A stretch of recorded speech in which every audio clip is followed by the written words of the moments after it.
Chapter 4, Sloka 39. So this shloka is important shloka. The topic for this shloka is seeking peace. When you want peace, when you are, no, you don't know why you are so tense. There is no reason why you are so worried, why your anxious level is high, and you want some calmness inside you. Then you can chant this shloka, and we can also chant for others as well, like your near and dear ones, your family. No, you can just pray that I'm chanting for this particular person, and you can chant the shlokas for them as well. So it is not that it is only for us. We can do for anyone and everyone. Like if when we hear that ambulance sound, so we can chant one shloka and we can pray for the soul and the body which is there in ambulance to Krishna Bhagwan Ji to take care, forgive his karmas, and to take care of the soul and the body. The same way, like anyone, when we come across someone, so we can pray for them as well. Now, Shloka 39, Akriti, we will do chanting. Shraddha Vallabhate. Shraddha Vallabhate. Jnanam. Jnanam. Tatparaha. Tatparaha. Samyatendriyaha.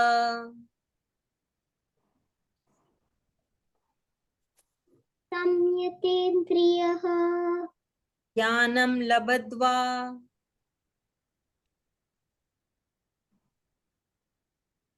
Jnanam labadva. Param Shanti. Param Shanti. Machirenadhi.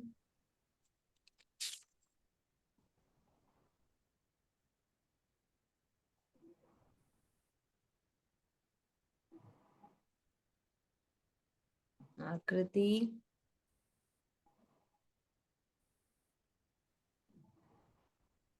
Machirenadhi.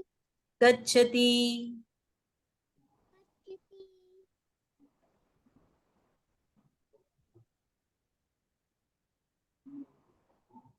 Have you said Gacchati?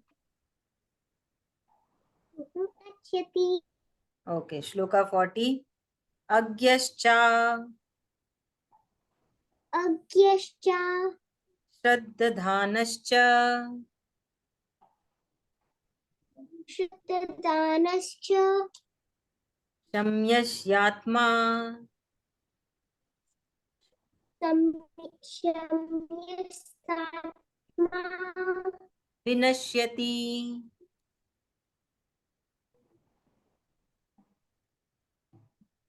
Vinashyati.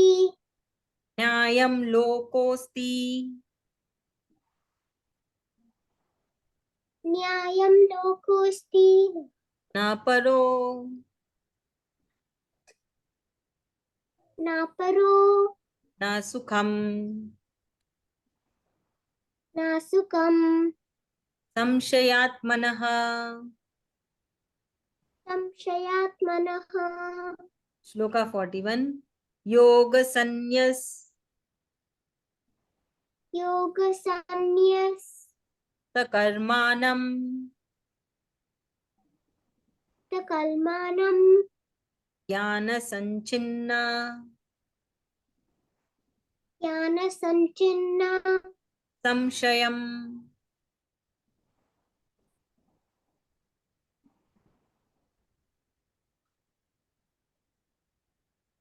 Akriti. Samshayam.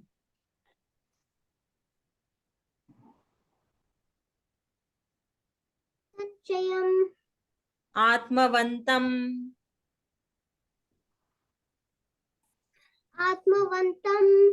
Na karmani. Nakharmani. Nibadnanti. Nibatnanti. Dhananjaya. Dhananjaya. Thank you. Now the meaning part. Shloka 39. Sri Krishna ji is saying that person who is convinced that this true knowledge is true and is to be achieved, he will dedicate himself or herself and focus his or her mind towards attaining this knowledge. And once that person achieved this knowledge, that person will be filled with eternal peace within himself. So that peace, what is that? Satchitanand, Paramanand, that is the eternal happiness. It is not that you have got something and you are happy.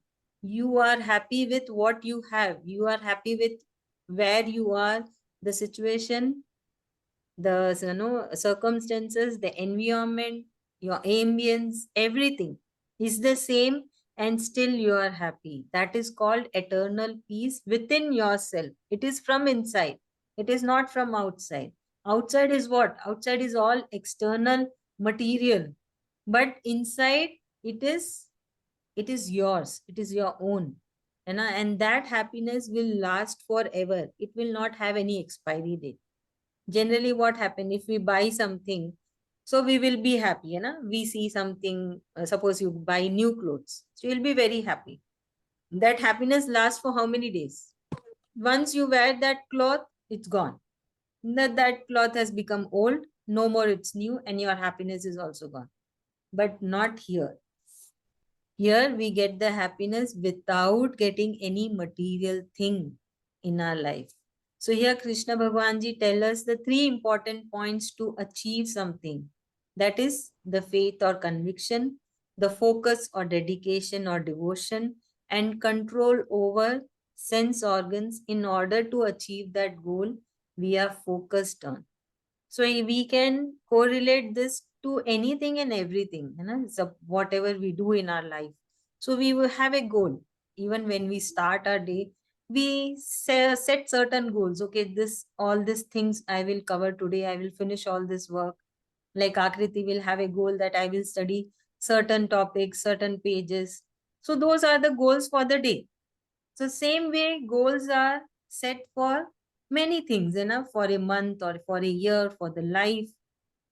So achieving that, we need to remember these 3 points. So it is for anything and everything. So when these 3 points, when we pursue a goal, we definitely achieve the goal and we feel the internal satisfaction that yes, we have done it. That is very obvious. Like we plan the day and the day goes according to the plan.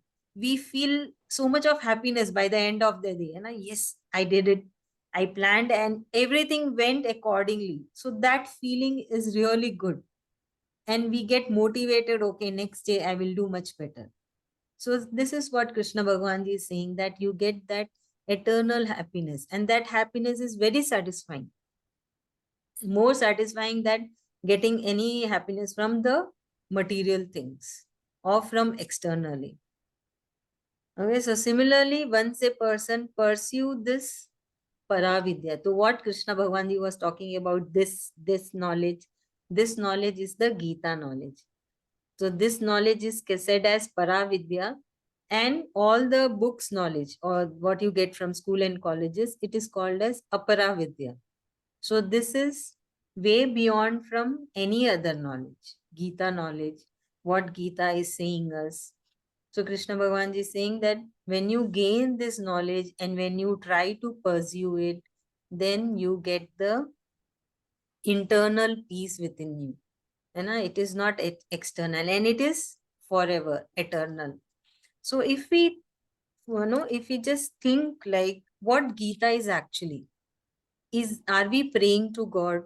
No. Are we singing any bhajan? No. Are we glorifying Supreme Lord? No, nothing is that. So what is it? It is actually a rule book, rules and regulations for humans, what they have to do in life, what should be the goal, how you should be as a person, how you need to behave, what to do with this body, what to do with the organs which is inside us, and like it's how to lead a life, so many things. So it is not any no spiritual thing. It is actually a rule book for humans which is being set by the divine power. Krishna Bhagwan Ji is what? He says, I don't have any form. I am formless. You can't even imagine how I look. Then what he is? He is the divine form. He is a feeling. He is a feeling that we can feel. So great sages, wise men have imagined his form and given us a picture of Lord Sri Krishna, what we see in temples or what we have in our home. So because not everybody can feel him, it is for them, those who cannot feel him, and but by seeing they can build some connection, because every human's intellect is different. No, none of the humans are same. So for them, it is being created. So it is their imaginations, their bhakti, we can say devotion, and it has been created by very wise people, no, who have direct connection with Supreme Lord. So these photos, what we see, is created by a human. But actually, Supreme Lord says that you can't even imagine how I look because I don't have any form. So we need to understand that what is Gita, what we are learning, what we are understanding. Na? In the last, when this Gita will be getting over, then Krishna Bhagwan Ji will say that these are the rules which I have said you. Try to follow it as it has been said. Na? Don't try to go beyond it, because he has given ample of choices. It is not that he's been very strict. You have to do this. You have to get up 4 o'clock, Nana, have a bath and do puja, sit for 2 hours, 3 hours, go to that temple, nothing. He has shown us many ways, he has given us many choices, and we can choose according to our convenience, and we need to follow the path what he has given us. And when we do that, we get eternal happiness, internal happiness, calmness, which we all look forward to. We like to be happy without any reason. We like to be happy where we are, but still sometimes we are not able to. So that time we need to remember that by chanting the shlokas, by remembering Sri Krishna ji, we can get that slowly and gradually. Like you all have shared that while chanting the shlokas, you are feeling very happy from inside. You know, you were feeling good. So how is that? It is just chanting. You were actually chanting. You were not having any fancy entertainment, nothing, And yesterday, so it was the proof that thanks to Krishna Bhagwan Ji, that so many students were there. They were all sitting patiently. Everybody has prepared and come. Nobody was in a hurry. Ki, I want to leave. I want to leave. Everybody was ready and eagerly waiting to get a chance to chant. Nothing best beyond this. It was such a nice feeling that moment was very no, happy moment for me, that like all the students are here. The best part, see, there was nothing fancy, no gimmicks, no PPTs, nothing. We all were with our Gita, and everybody was enjoying their part, and others also chanting. This is the beauty. This is what Krishna Bhagwan Ji is saying, that when you chant the shlokas, you get that happiness. Like many people are very distressed. It is many things are matter, because of the work, because of the lifestyle we are living, so many things. So actually, we should help others by telling them ki you read the shlokas. It will help you. Someone or the other will be influenced. We should actually tell whomever we meet. For this, I'll give you an example. Like the place where I'm staying, I was trying so hard to start an offline class. And by chance, my daughter's birthday was there, and all her friends have come down. So I was just, from inside, I was getting so much of curiosity. I should tell them, but the birthday party should not be spoiled. I was waiting till the end when they were like, okay, now we are going. I just said them that we will have one Gita class weekly once, and you all try. And they all agreed. They themselves discussed, okay, this time we are free, we will come. Luckily, thanks to Krishna Bhagwan Ji, 2 offline classes till now we have done. So that is what you never know. You never know, hai na? who get influenced, who will say yes. It's okay if somebody tells no, no problem. It is not necessary that everybody will agree to it, but we have to try our best. So whomever you meet, tell them what you are feeling, what is the difference. You also try. Why don't you try? We never know, whose life get changed. So we should try our best, then rest. Krishna Bhagwanji will decide. We'll come back to the shloka. Akriti, can you explain? Shloka 39. Krishna is saying that if you chant the shlokas and do your karma, you will have eternal happiness, which is happiness which is forever. It won't be like it will be like you're getting new things or a new toys or water bottle. You will be happy. Just like the Gita, if you chant and do your karma, you will get eternal happiness. Very good. I liked your example. Good. You are able to give your own example. Thank you so much. Now we'll move to Shloka 40. So Shloka 40 is totally opposite of 39. So what can be the opposite of 39? So here in 39, Krishna Bhagwanji is talking about faith. He's talking about conviction. He's talking about devotion. And he's talking about controlling our senses. He's talking about focus. So if a person, there are many persons who will be totally opposite of this. So what will happen to them? What will happen? They will never attain peace because they are very confused. They don't have control on their senses. So when there is no control on the senses, what happens? The cravings, the desires, anger is at the peak. The person is never satisfied. So for those kind of person, there is always a downfall. Even though they are very successful, even though they feel that they have achieved everything in their life, but we don't know that downfall is what. It is according to their karma. The spiritual downfall or material downfall, but it is not the growth, it is always a downfall. So Krishna Bhagwanji is talking about those kind of people who don't believe in divine power, who are totally opposite of all these 3 points. So Krishna Bhagwanji is saying those type of people will never get peace, they will never be satisfied, they will never find happiness in their life. Whatever they get, they are not happy. It can be anything. They will never be happy, and there is always a downfall for them. And their lives will be always confused, and they will be the destroyers. Because so many things matter, no? They don't have the proper knowledge, their intellect is in the wrong path. So obviously they become destroyers. So this is what it has been said in Shloka 39.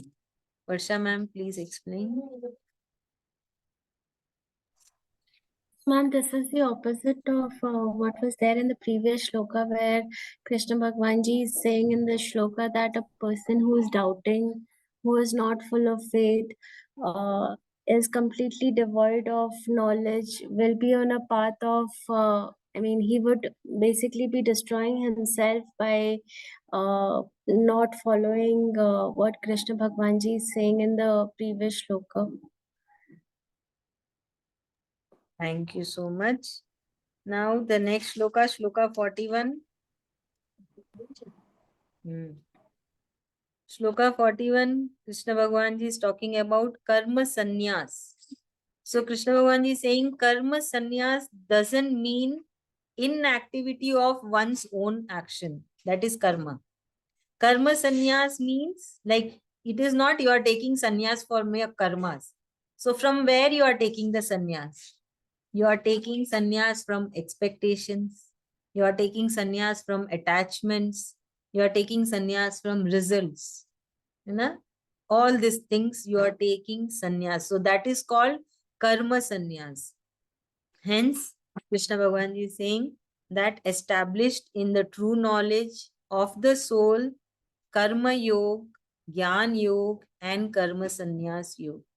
So what happened? We will be not entangled. We will not entangled with the karma what we are doing. In fact, we will be free from the karmas. There won't be any accountability.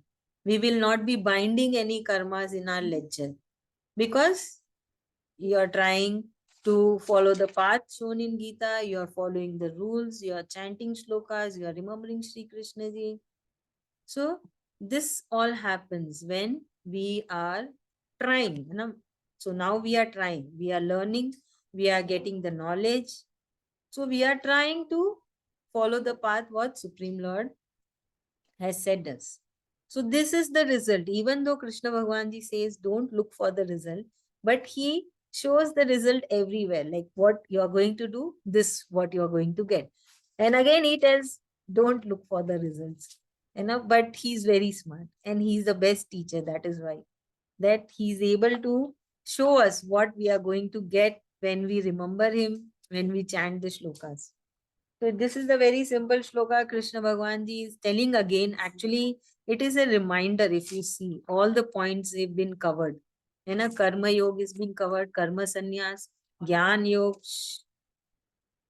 yoga, everything. And the key point that don't expect anything. Don't expect anything, don't expect any result, don't look for any no what I will get, how I will get, nothing. Just focus on your karma and what you have to do sannyas with. So, basically, what we see that people have no misconception of about sannyas. They feel that sannyas means going in the Himalayas, leaving the family, and leaving all the material life. But Krishna Bhagavan ji is talking about what type of sannyas? Very easy.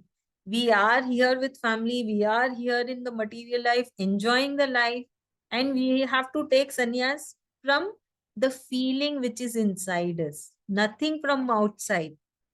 It is from inside, it is inside us, right? Can we see the feeling of expecting? No. Can we see the feeling of results that I want this result? No. So it is all the feeling, your observations, your no senses. So we need to understand that what we have to sacrifice, what we have to tyag or take sannyas. So unnecessary things we shouldn't do. Suppose you are doing unnecessary things. Okay, I will leave eating sugar. I will leave eating anything, your favorite food. And because of that, God will be pleased. Nothing will happen. Okay, he is not pleased with any of these things. What he will be pleased, he has shown us in this shloka, and he's keep on reminding these points again and again in a different way. Ritu Bhabi, your turn. Yes, dear. So in this shloka, Krishna Bhagavan ji is saying about karma sannyas. He's asking us to be karma sannyasis. And karma sannyasi doesn't mean that we have to boycott all material things or all happiness or whatever material things give us happiness. Uh, it's a sacrifice of feelings. It's a sannyas of feelings so that we are on the right path and we achieve moksha.